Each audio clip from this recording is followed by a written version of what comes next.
Alors, en 2023, les habitants des ZFE toucheront 1000 € d'aide supplémentaire à l'achat. Ok, bon, bah c'est bien pour eux, on est content. Tant mieux pour eux, j'ai envie de dire. Apparu pour la première fois en 2015, les ZFE, zones à faible émission, ont aujourd'hui pris une importance particulière dans le paysage automobile français. Désormais, le protocole concerne 43 agglomérations dans l'Hexagone, pour un total de 150 000 habitants.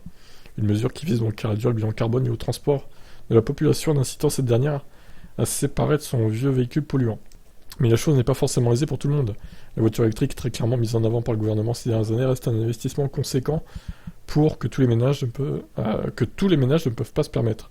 Au sein des ZFE, il est certes possible de toucher une prime de 1000 € à l'achat, mais seulement dans les villes qui accordent cette aide, comme c'est le cas dans le Grand Paris. Dès l'année prochaine, ce processus sera simplifié. En effet, le gouvernement a annoncé que tous les automobilistes habitant dans une ZFE, quelle qu'elle soit, toucheront 1000 € de prime à la casse lors de l'achat d'une voiture électrique ou hybride.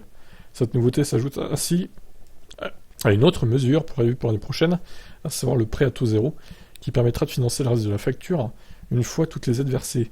Ce dernier ne concernera que les ménages touchant un revenu inférieur à 14 000 € par an, souhaitant acquérir un véhicule dégageant jusqu'à 50 grammes de CO2 par kilomètre pour un maximum de 45 000 €.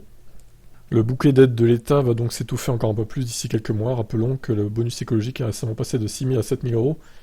Alors, pour ceux qui sont dans le besoin, on va dire, et qui vient compléter une prime à la casse pouvant atteindre 5 000 € pour les foyers les plus modestes. Enfin, il sera bientôt possible d'acheter une voiture électrique en leasing pour seulement 100 € par mois. Très bien, merci. Bah écoutez, voilà. Beaucoup d'aides, hein. De plus en plus d'aides au final. Qu'est-ce que vous en pensez de toutes ces aides? Je sens que ça va faire jaser encore dans les commentaires. Ciao.